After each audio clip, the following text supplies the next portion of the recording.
Hello guys. So there is a video I just posted on my page right now. It's a it talks about history of our forefathers, how they enslaved them. I saw it on Facebook in Miriam's page. There's this lady called Miriam on Facebook. She's a popular commenter. A lot of you know her. In her west, she went to Ibadan to research for the history of what happened to our forefathers. Because she said when she posted something about Queen Elizabeth's death, a lot of people were talking about how they enslaved our forefathers, all of that. So she has to go on all throughout to go and look for the history, blah, blah, blah, all of that. I just want to say something. There is one video that one lady did. I duet the video. I was so angry. She was like, she didn't know that Queen Elizabeth is related to Benin people, blah, blah, blah.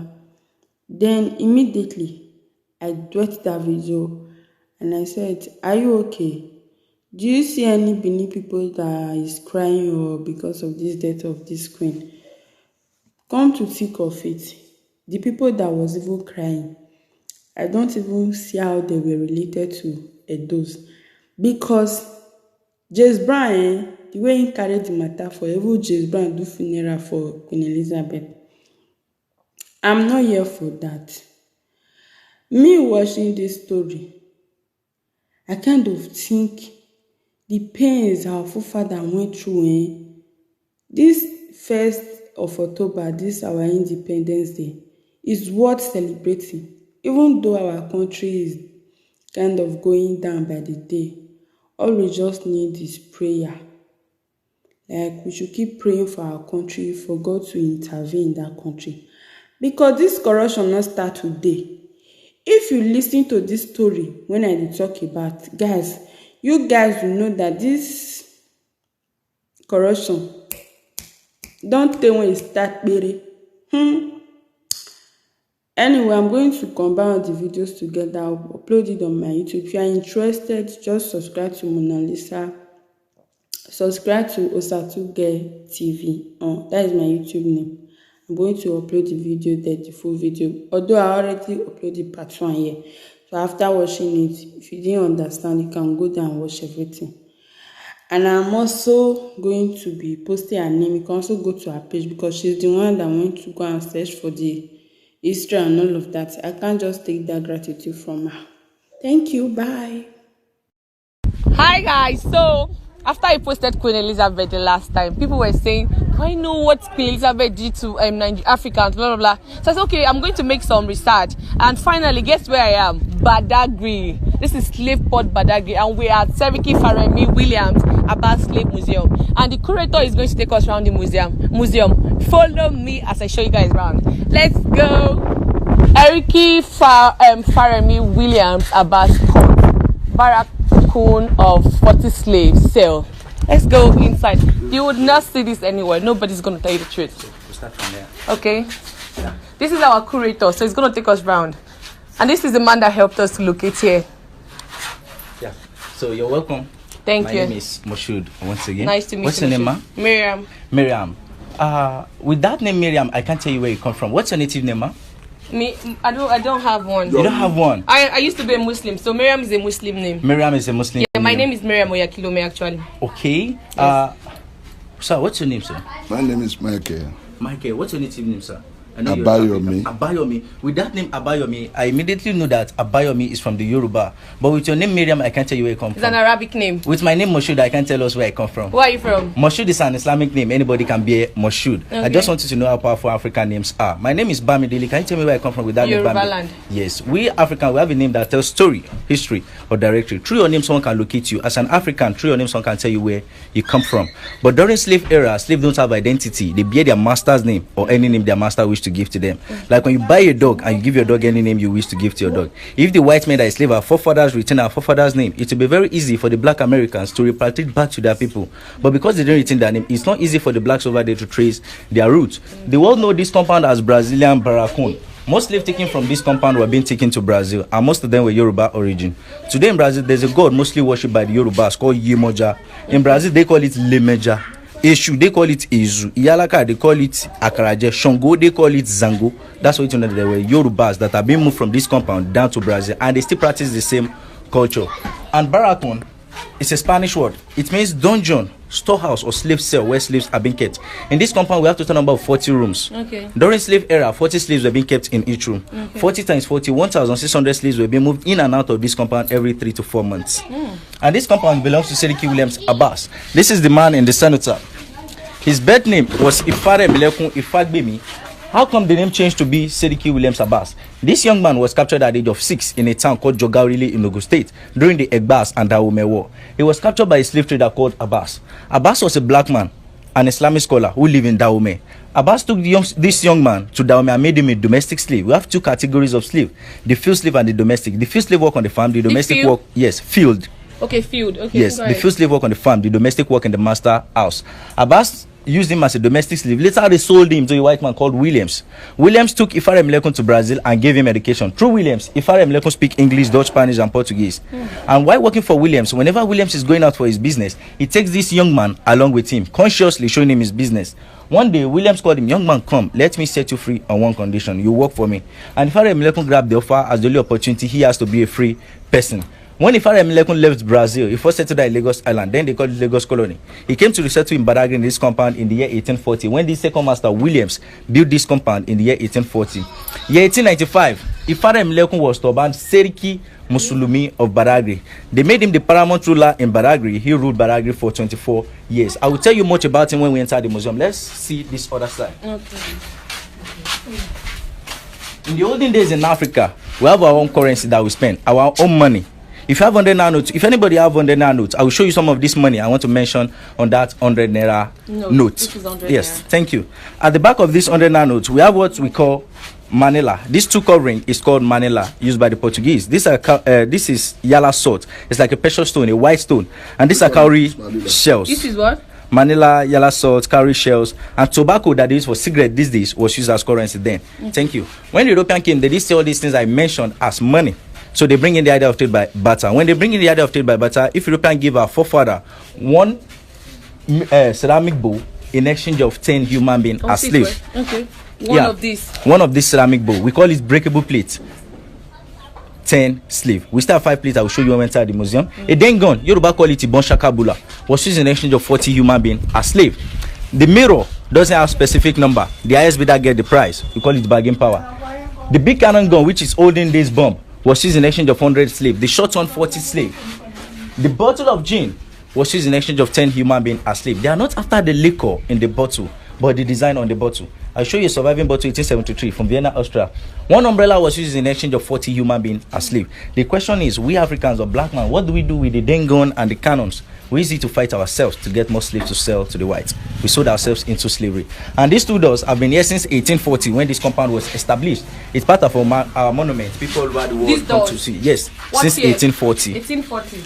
Yes. So out of 40 rooms, 38 of the rooms are currently occupied by Seriki Williams Abbas' descendants. So the federal government met with the family in this compound that they should retain 2 cells the way it were.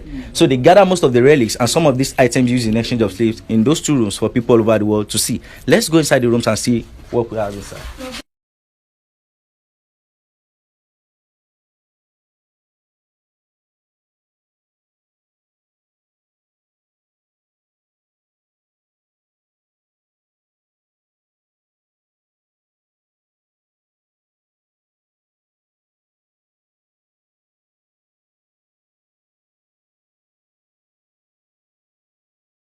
Okay, this was the cell, as small as it is. No. So you're welcome. Out of 40 rooms, we are standing in one of the rooms. All rooms are like this. Where we're standing here is called a waiting cell. This is where Europeans check slaves down to buy before they buy them. The same way we check animals before buying, the same way they check human being. They take the eyes, they check the dentition, they hit them in the stomach to nip their feet. Because their aim and objective is to take them to where they're taking them to work for them on the farm. So they need healthy slaves. Slaves above 35-40 are called macrons. European reject such slaves. Any slave rejected by the European, they don't return them back to where they were captured. They kill them or feed them to animals. And we have the inner room, which is called the dark room, where they keep 40 people. We are still going there. Here we have what we call ankle shackles. They used it to join 2 slaves together while working on the farm. One in the leg of the first slave, one in the leg of the second slave. Shall we try it? Okay. Yeah. On me? No, we are not it's fine, slaves. fine. Yeah. Okay. Like this, and they start this rod and put padlock here. Can I try to move with this? Oh, You drag me along with you. 2 people work with this for 18 hours on the farm, and they have 15 minutes to rest.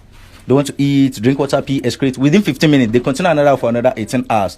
These things are made of metal. It always puts wounds around the ankle. Nobody cares because slaves are property, and you can do anything you like with your property. The difference between a slave and your sunshade is because a slave has life.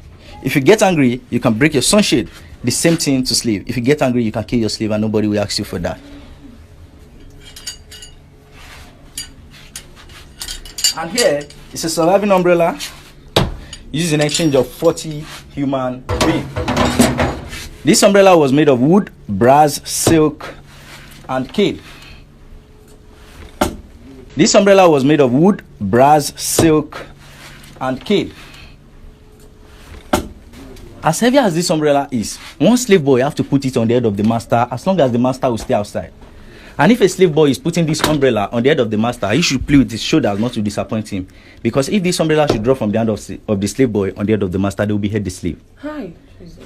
This umbrella was not designed for the sun, not for the rain, just to show your status in the community. You want to try the weight? You lift it from here to know the weight. About 30 to 35 kg. One person will hold it on the head of the master as long as the master will stay outside. That chain on that wall behind you there, and this chain in this glass here, they use it to kill the slaves. Then, when we enter the second cell, I will show you how to do lynching with these 2 chains. And this iron is called branding iron. What's your name again, ma'am? Miriam. If I'm Miriam's slave, my name should be Miriam. So Miriam will put this iron in the fire, red hot, and she uses it to write Miriam on my chest. If she's a woman, to write it at the back. What's your name again, sir? Michael. If Miriam should buy me today and brand me Miriam, if Michael should buy me tomorrow, Michael will have to brand me again. Miriam brand me today, Michael will have to brand me tomorrow because I've become Michael's slave. Let's go inside the dark room where they keep 40 people.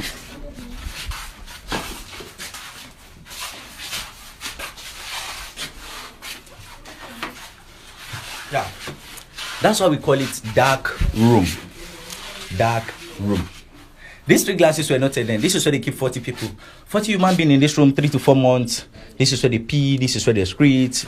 Because of the odor, some will vomit. Even women or menses have to do it on themselves here. Hi. 40 people in this place, 3 to 4 months. That's the only ventilation they have. And there was a door here before they will lock the door. So they'll be here for 3 to 4 months. Let's see closely how many people have died in this kind of situation. That's why I do tell people, whenever we are here, we are not here to catch fun, but just to feel the pain the people in the past have felt, our freedom fighters. Here we have a surviving bottle used in exchange of 10 human beings as slaves. Like I said earlier, they are not after the liquor in this bottle, but the design on the bottle. Many people have asked me, where is the design on this bottle that was 10 human beings? If you put on your flash, you'll see the design It's on your the flash. bottle. On your flash. You can check it. That's the design. That was why they used it in exchange of 10 people. So that bottle represents 10 human beings because of that design you saw. And these are gramophone records used by Sediki Williams Abbas. These days we use cassette CDs. Most times we use our phone. And this brass disc was given to Sediki as a gift by the Brazilian when they made him the paramount ruler. And this kettle was given to him by the European. These are cowrie shells used in those days. Here we have surviving ceramic bowls used in exchange of 10 human beings as slaves. It doesn't matter the size. This was used in exchange of 10. Same thing applicable to this and the rest. So we have 50 human beings in this glass.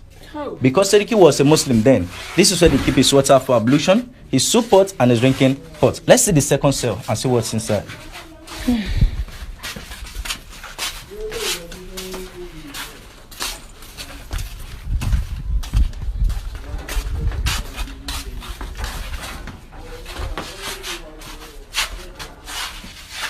So you're welcome to the second room. Like I said earlier, all the rooms are the same.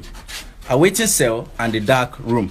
Here's a local mannequin showcasing Sediki Williams Abbas cloth. The original cloth he wore the day they made him the paramount ruler. This is it here. And the chair he sat under is the chair over there. And here is punishment given to any disloyal slave. Any slave that refused the master order or refused to bear the master's name, these are they tie them around the tree and beat them. During process, many died because they can't bear the pain. And these dogs are cockyard dogs. They use it to chase runaway slave. If any slave tries to escape from the farm, they release 20 of these dogs to attack one man. When they catch the slave, they devour the slave. Here's the movement to the point of no return. Chains on the neck, the hands, and the leg of the slave while going to the point of no return.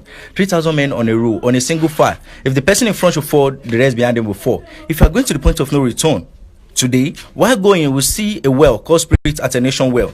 The well water they give the slaves then that make them to lose their memory is still on that island. And here is the story building built for Sediki Williams Abbas in this compound, year 1847. It collapsed 1995. When we go outside, I will show you the remains of the building. These are some people captured as slaves but have opportunity to come back, like Santos Silva, Candido J. Darocha, Samuel Ajayi Krada, Jaja Ofokpobo, and some other people. The entrance door in this photo is the original door standing here, behind you. This door here. After the building collapsed, they moved the door inside this room. And these are some of the things that happened to our people during slavery. These are slave raiders. They want to capture this man, but he took knife and killed himself. That for me to be slave, I prefer to die. There was a woman like that, Margaret Garner. She killed 4 of her children and killed herself. That for me and my children to be slave, we prefer to die. This is what we call iron muzzle. They used it to guard the mouth of slaves while working on the farm, for them not to eat from the farm product. They plant sugarcane. We derive glucose from sugarcane. Glucose gives you instant energy, and this white men believe that if these slaves should eat out of this sugarcane, they will have strength to fight back. They feed slave once in a day. Slave have access to water once in a day. They don't feed slave to increase in size or to stay healthy. They feed them to stay alive, don't just die. And this is another matchbox. We don't have many slaves used in exchange of the box. This is called Ashwetu by the Yorubas, used by Seriki Williams Abbas. Let's see another room for 40 people. Here we have a sample of the iron corrugated sheet they use in roofing this compound then, compared to the one they produce these days. If I try to fold this iron sheet, it won't. But the one they produce these days, I can fold and keep in my pocket. We've lost quality. The 2 chains I showed you in the first room, the one on the wall, the one in the glass, this is what they use it for. If they catch any slave having sexual intercourse on the plantation, planning coup against the master or trying to run away, this is how they hang the men, this is how they hang the women. They tie that chain I showed you around the ribs of the men, the hands at the back. They hang them on gallows. They suspend the legs from the ground. In this position, that chain will break the ribs. They'll be dripping blood from the nose and the mouth. They'll be here dying gradually. This is how they hang the women. They are 2 hands up. They suspend the leg from the ground. The blood from the hand, the head, all over the body will come to the thigh. They get heavier and they will be here dying gradually. In the presence of other slaves, as you see them, they won't last a day. And here we have Seriki Williams Abbas relaxation chair. For someone to have this kind of chair in those days, it shows how prominent he was. And these are Seriki descendants. Currently, Badagry, if anybody is to be elect as Seriki of Badagry, the person should be from this family. And this is the current Seriki of Badagry. Let's see where Seriki Abbas was buried in this compound.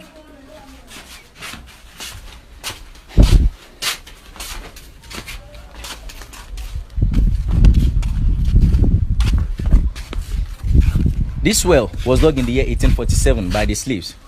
If you look inside the well, they didn't use rim for the well. They used burnt bricks. So they set the bricks one by one. So it was done by the slaves. Burnt bricks. Okay. And the same burnt bricks they use in constructing all the rooms in this compound. In 1962, the family of Seriki Williams Abbas used cement to hold the walls.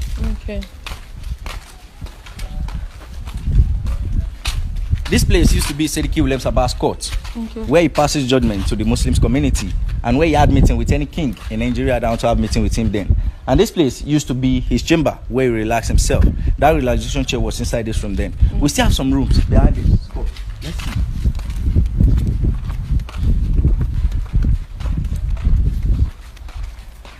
So all these rooms were slave cell, but we have people living in these rooms now here. So all in total 40 rooms and 40 slaves in each, and all the rooms are the same: a waiting cell and the dark room. We can see sample of the burnt bricks around here. The story building that was built for Seriki Williams Abbas in the year 1847 that collapsed 1995 was standing here. This is the remains of the building. Here's the foundation. And all these rooms also were slave cell. When Seriki Williams Abbas died, this is where he was buried. Seriki Abbas died 11th of June 1919, and he was buried here. Sorry. 103 years ago that he died, he was buried here. Later, the Brazilian came back to build this mausoleum on his grave. Why? Because they see him as a loyal person, someone that was captured as slave, later freed, and he continued the business because his master has asked him to continue the business. He was just like the 2IC for the master here. The master cannot be here and be in his hometown at the same time doing the business. So he needs somebody that he can trust, that will understand our people language here. That was why he sent Seriki down to Nigeria. And this is the tomb of the last son, Saka Ajao Abbas. He was given birth to 1913. He was at the age of 6 when his father died. His father was at the age of 6 when he was captured as a slave, and he died in 1987 at the age of 74. So you're welcome to Brazilian Barracoon. Do you have any question? I'm so weak. I don't even know what to ask. Do you guys have any question? Like, my mentality has really changed coming here. A lot of things has changed, my mindset, and I was even emotional in there when you tried to use that stuff on my leg. I couldn't move. I saw it in your eyes. Well, you almost dropped tears. I almost did. I saw it. I don't know what to ask. Do you guys have any question? If you don't have any question, maybe if you see some other museums, you may have questions. We still have like 4 other sites. Shall we? Okay. We shall.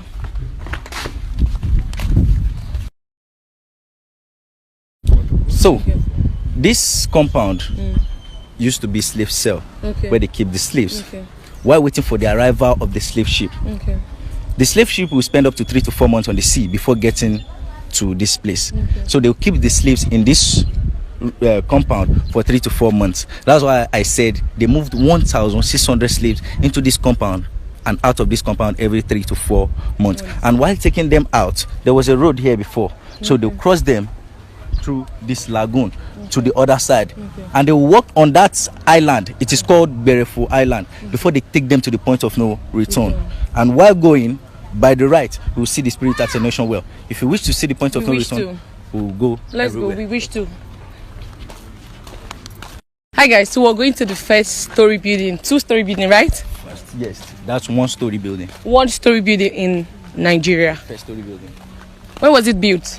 It was built in 1845. Okay, let's go inside and see. This is first story building in Nigeria, built in 1845.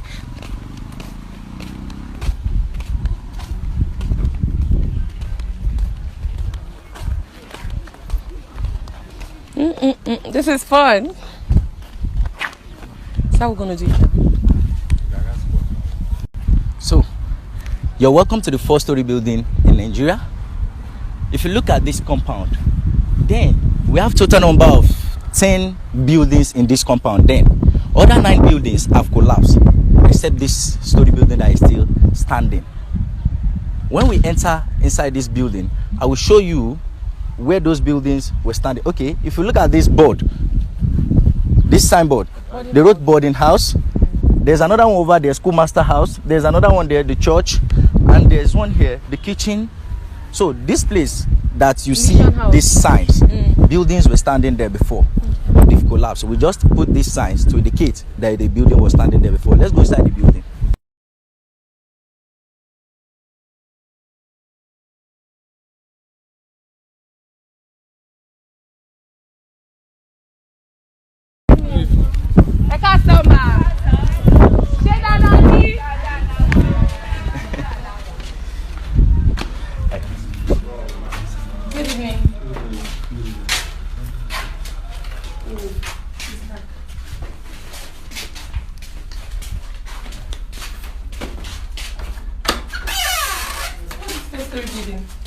Yes, ma'am.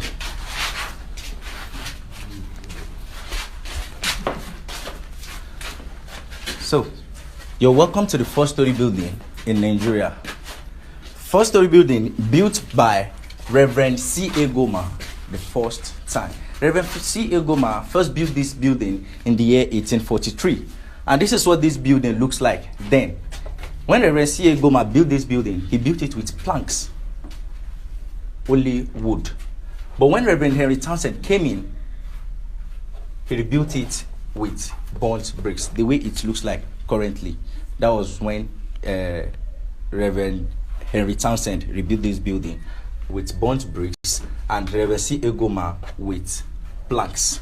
Here we have some of the things they use in constructing the building. This nail, we all know this nail, right? But do we know these nails? No. No. They use these nails on the soft woods. They use this one on the hard woods. Okay. And in this glass, we have some old hinges they use behind the doors. These are the old hinges and sample of the burnt bricks they use in constructing the building. And here is the same iron corrugated sheet I showed you in the barracoon. There is another one here. And look at the foundation. You see that they use burnt bricks and they set the bricks one by one. In this building, we have a total number of 6 rooms. We visit the first room. We'll visit another room. And let me quickly show you. This is the geographical architecture map as it is in 1843. This is the story building, and we have 1, 2, 3, 4, 5, 6, 7, 8, 9, plus the story building making 10. But these 9 buildings have collapsed, except this one that is still standing. So let's see the next room.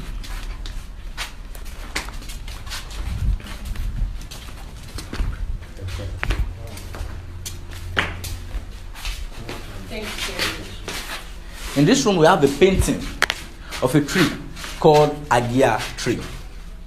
Under this tree, Christianity was first proclaimed in Nigeria. When the missionaries came in, where can we preach the gospel to these people? And they discovered that many market women come under this tree to showcase their market. So they decided to preach this gospel under this tree. This tree lasted for 350 years. And after the fall of this tree, the government built this monument in replace of the tree. Okay. Yes. And this monument is no more there. They want to rebuild it. I will show you if you want to see it when we are going. And okay, you've seen it. No, we want to see it. Okay.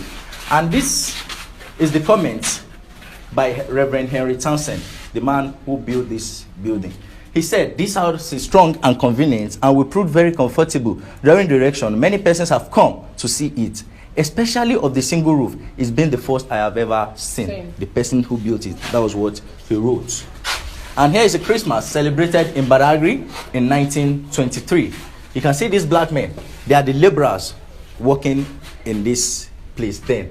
You can see they wrote 1923 Badagry Merry Xmas. So let's see the third room.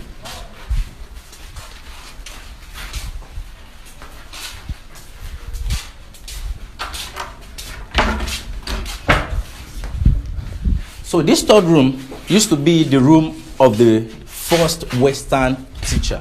Okay. First teacher in Nigeria. This is him here, Mr. Claudius Phillips. He came in with the early missionaries.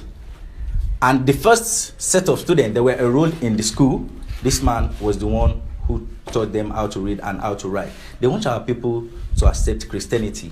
And they discovered that these people don't understand their language. Okay. So they have to teach us how to read and how to write. Okay. And here's the first primary school. It's at the back of Mobile Filling Station. If you want to see the school, it's still standing. I'll show you if you want to see it. I'll take you there. And the first set of students that were enrolled in this school were 40 men. Not women, not children. 40 men. And each one of them spent 12 years in school. The youngest among them then was at the age of 46. And each one of them spent 12 years in school. I just imagine when my father would come back from school and tell me, our teacher flogged me because I don't know. Let's go.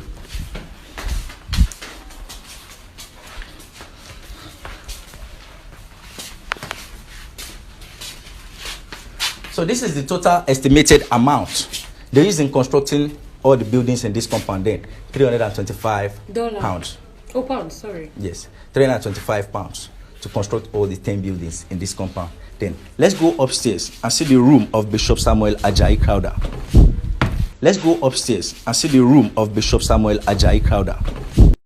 So you're welcome to the room of Bishop Samuel Ajayi Crowder, the man who translated the first English Bible to Yoruba Bible. And here is the first English Bible brought by the early missionaries, Reverend Henry Townsend, in the year 1842, because Reverend Henry Townsend came in the year 1842.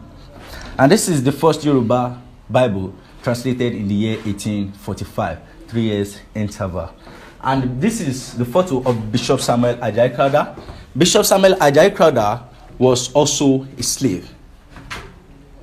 And here is his name. This is his birth name, Ajayi. This is the name given to him by the master, and this is the name of the master, Crowther. Bishop Samuel Ajayi Crowther, when he came back, he had a chaplain called Babington Macaulay. Babington Macaulay married to Bishop Samuel Ajayi Crowther's daughter, and they gave birth to a boy called Herbert Macaulay. Let's see the next row.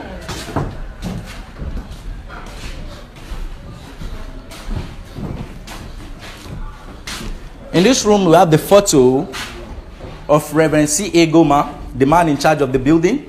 And we have the photo of Reverend Henry Townsend, the man who rebuilt this building the way it is.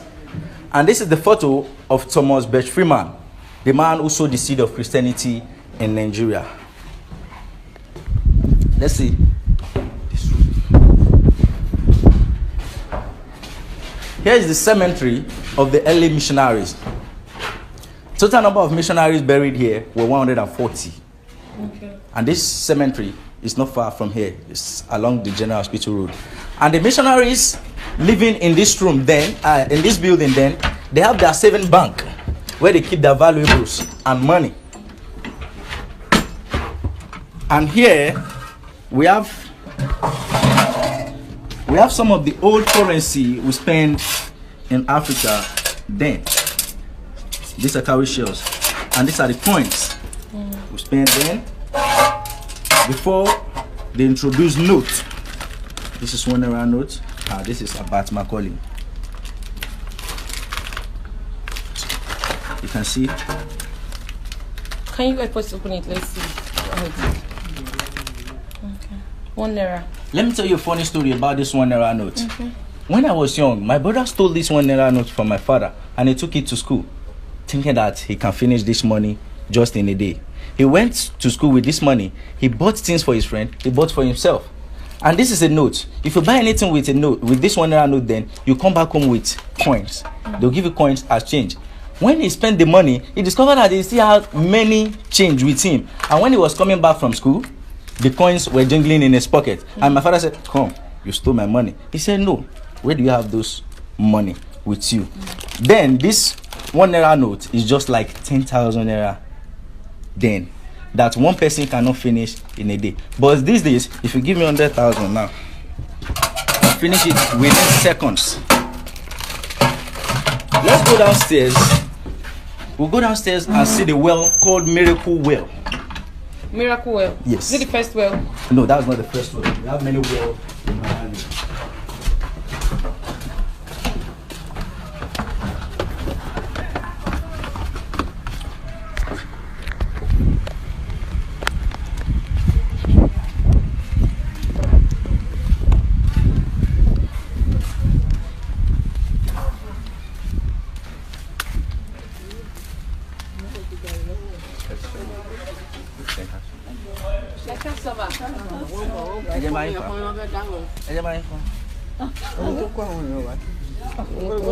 Let me help you. I can do it. Don't worry. Let me do it. This is the Miracle Well. Yes, this is the Miracle What does it do? Well. This well was dug in the year 1842. Okay. And since this well was dug, it has never run dry, it doesn't change color, and it doesn't have taste. Many people visited this place, and when they hear about the water, they develop interest. Some people took this water home and prayed on it, and came back to testify that when they prayed on this water, it really worked for them. You can see these women here, they came to pray on this water and they will take it home. That was why they named it Miracle Well. Tourists named it Miracle Well, not the missionaries. Every other well water has iron in it, but this well water doesn't have iron. It's drinkable. This water is drinkable, and it serves the people in this area. Every other well water on this axis has connection with the lagoon water. If the lagoon is neat, every other well water will be neat. If the lagoon is dirty, every other well water will be dirty, except this water. Do you want to try it? Okay. Shall we drink? Yes, I want to. But we don't have time. Okay. I want to try. Yes.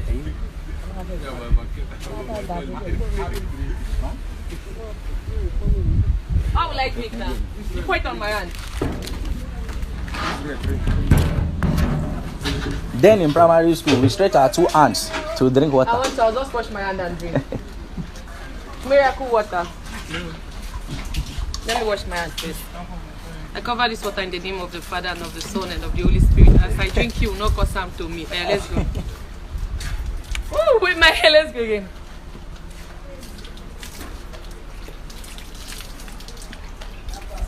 Does it taste like well water? No. That's why they named it Miracle Well. Don't taste like way water. Oh. Ben, It's just water. And it's clean in my mouth, like the seaway water I drink. It's very clean. so, shall we? We shall. Yeah. You're welcome to the 4-story building in Nigeria. Let's proceed. We are through here. We're done here. Yeah. Hi guys, this is day 2 in Badagry. So today we are going to the point of no return. We will return in Jesus' name. That's where the slaves were being taken to. And any slave that crosses this water and goes there never returns back to Nigeria. So let's go. Let's go, let's go, let's go. Curator of the best curator of all time. Good morning. Morning.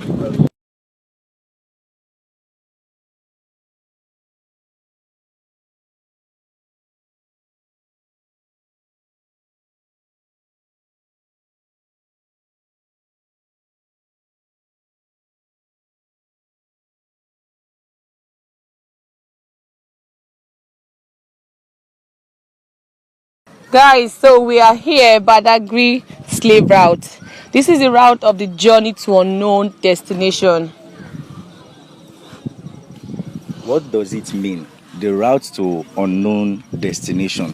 When we get there, I will show everyone why we call it the point of no return and why we call it unknown destination. I won't tell you, but everyone will see it with their own eyes why we call it unknown destination. The way we move from that jetty to this jetty, we crossed on the water. Then the same way they move the slaves, but not with this kind of boat, but with paddle boats. And 3,000 men cannot stay in one boat. They will have many boats. So they will paddle the boats to this place. Then by dropping them, they will have to join everybody together. So they'll be on a single file. They call the movement single file. One line. Everybody will be on a single file, straight down to the point of no return, where we are going to. And they have shackles on their hands, the necks, and the leg. So the way we want to move now, we move freely because we don't have chains on our leg. Then they have to move like this. So if we are spending 30 minutes or 10 minutes to get to that place, let's imagine how many minutes they will spend in those days under hot sun and with heavy chains on their neck, the hands, and the leg. Okay. So, and they will still be flogging them. Most especially the person at the back. So let's proceed. So what is this island called? This island is called Berefu Island. Okay. And this island used to be the route they take the slave through. Okay. This is where our forefathers worked for 400 years because the slave period lasted for 400 years. Oh. And this island has been in existence before Badagry. Badagry was founded in 14th century, 1425 to be precise, by a famous farmer on this island called Agbede. Agbede means blacksmith. Agbede has a farm across the lagoon over there. So whenever people from this village are going to Agbede's farm in Igbo language means grime. So whenever people are going to Agbede's farm, they will say, I'm going to Agbede Grime. Agbede Grime. From there, the Yoruba settlers, they can't pronounce Grime because it's not their language. So they pronounce it as Agbadarigi. Okay. So from Agbadarigi, when the European came in, they corrupted it and changed it to Badagry. Oh. From Agbede Grime to Agbadarigi to Badagry. So that was where the name Badagry came from. So right now, how long are we going to walk? Because me, I'm tired. I'm not a slave. My leg, they pain me. We don't hear waka. And no. We've not gotten to the spirit attenuation well. Okay. It's in the middle of the way. The mid of the way. Okay. So that's the way that if they drink the water, they will lose their memory. Yes. According to the story, Nigeria has largest supply of slave, 24%. Nigeria and Angola. Ghana has 16%. So it was told that it was because of this well that makes Nigeria to have that kind of supply. And when we get to the well, I will tell you much about the well. Okay. No wahala, let's be going. Yeah, are still going? And don't, my leg they pay me, I not go lie. But let's keep going. Yeah. Anything for my lover. But you are moving freely. But Yes. then they have to move like this. And they'll still be beating them on that hot sun. It is well. So why don't you want us to take bike? Why do you want us to feel the pains the slaves felt? So I don't want us to use bike. Though if we use bike, it's easy. But if you don't use the bike, you feel what our forefathers felt then. But if you use the bike, you won't really get what you came for. Okay. So let's walk on this route and let viewers at home see the kind of journey our forefathers embarked on with chains on their neck, the legs. So you made mention about something about what the whites, they took the chains from our legs and... I've observed that the white men, though I'm not a racist, I love the whites. Yes, I love them a lot. I love blacks also. I love everyone. God created everyone in his image. Yes. He didn't say black, he didn't say white, he didn't say Indian. So we are all one. But I've discovered that they've moved the chain from our feet into our brain. Can you explain that, please? How did they remove the chain from the feet to the brain? With some of these things they gave to us. Let's see. They stole our education, they stole our freedom, they stole our business, they stole everything. All these things we are facing right now in Nigeria are those things they were facing then over there. We are blessed here in Africa. Everything we need, we have it here. But these people, some of these things we have, they don't have it. So they want to get it as much as they want. And because of our own greed, our brothers' greed, they want to accept any offer given by those people. And that offer, we are not gaining anything from that offer. It's just like, there's a saying, they said, at the end of the tunnel, there will always be what? Light. Yes. At the end of the tunnel, there will always be light. But let's use that tunnel as an example. Tunnel is like a pipe. You enter from this edge and come out from the other end. Let's now bend the pipe into a circle. That's how they are ruling us. Those whites. Okay. How? Okay, let me say, if you bend a tunnel, you are moving around inside that tunnel. The tunnel is now a circle. You can't see the light. There's no way out. These people in us are on top of the tunnel. We are inside the tunnel. They keep telling us, keep going. You will soon see the light. Keep going. And we don't know we are still moving. Okay, if someone should fall in that tunnel and we are still moving around, we come back and see that same person. But we saw when this person fell down here. So where is the way? Where is the light? Where are we going to? But our people are afraid to tell the truth. Why are we afraid to tell the truth? Why are we afraid to tell the truth? Everyone knows the right thing to do. Why are we not doing it? That's the question. Why are we not doing the right thing? I'll throw that question to everyone at home to answer. Why are we not doing the right thing? Okay, no problem. Drop your answer in the comment section. Oh, my, don't tire. Waiting, where we they go? We never reach halfway. Oh, we go turn back. Or this research we don't do. No. Okay, guys, we are at the attenuation well. So what happened here? How did they discover this well? Who dug it? Was it a slave, or was it who did? So you're welcome to the spirit attenuation well. The well water they give our forefathers then to make them to lose their memory and be less aggressive for 3 to 4 months. Why? This well was dug by the African chiefs. When the white men met with the African chiefs doing the business, that what can they do to avoid slave revolt on the ship? The African chiefs came together and they decided to dig this well. They dug this well, they added black magic in it. Together and they decided to dig this well. They dug this well, they added black magic in it. Ooh. So by taking the slaves from that jetty, the way we move to this place, but not as easy as we move. When they get to this place, they'll fetch the water, and there's incantation they recite before taking the water.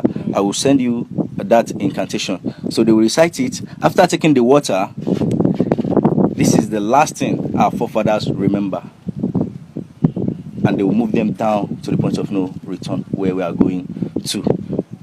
That black magic they added in this water will spend up to 3 to 4 months in our forefathers' brain.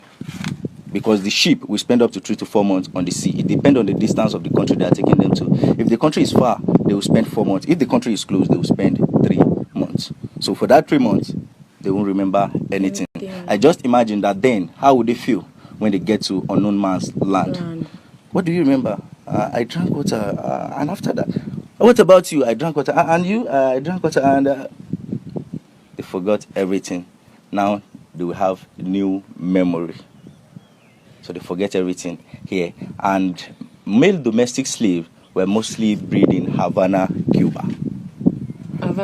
Havana, Cuba. And male slaves were castrated that time. Were castrated? They castrate the male slave because a white man cannot leave a black slave at home with his wife or daughter. So they have to castrate them. The male slave became huge and tall. So they use them as domestic slave. Maybe they want to carry something, they want to work on the farm, maybe there's an issue between the master and somebody, they will send that slave to go and fight. So that was how they use our forefathers. But out of the slaves that were castrated then, I was the only one that was not castrated, and you have opportunity to meet with me. You were Shall not we there? proceed? No, you were not there. People were asking if I was there. I was there. I was giving birth to 1802. He's just 27 years old, so he learned all of this. So let's go. We are going to the point of no return. Like I keep saying, we must return in Jesus' name. Yes, because we are not slaves. Yeah, guys. So we are at the place of no return. I don't know why. I don't feel good. It is well. So what do you have to say about this place? I welcome everyone to the point of no return. So this is where they take our forefathers, and from there they take them on the ship. Now the way we move from that jetty to this place, the same way they move the slave, but not as easy as we move, because they have charcoals on them. And when they get to this place, there will be many boats here also. The ship cannot come to the shore. The ship will park in the middle of the sea. That's not the middle of the sea, but where we see as the middle of the sea, that's where the ship will park. And they'll bring many boats here. So they will arrange the slave in those boats, like 16, 17, 16, 15, 17. And the boats will take them to the ship. They arrange them in the boat. This is where our forefathers said bye to this country. And why do we call this place the journey to unknown destination? If you look at this water from that end, round to this end here, if you look at it round to this end, I can't tell you if it is land that is after that water. You can't tell me if it is forest that is after that water. Nobody can tell us what is after that water. What we are just saying is water. So if I take you on this water, can you tell me where I'm taking you to? No. Only if I tell you that this is where I'm taking you to on this water. That's why we call it the journey to unknown destination.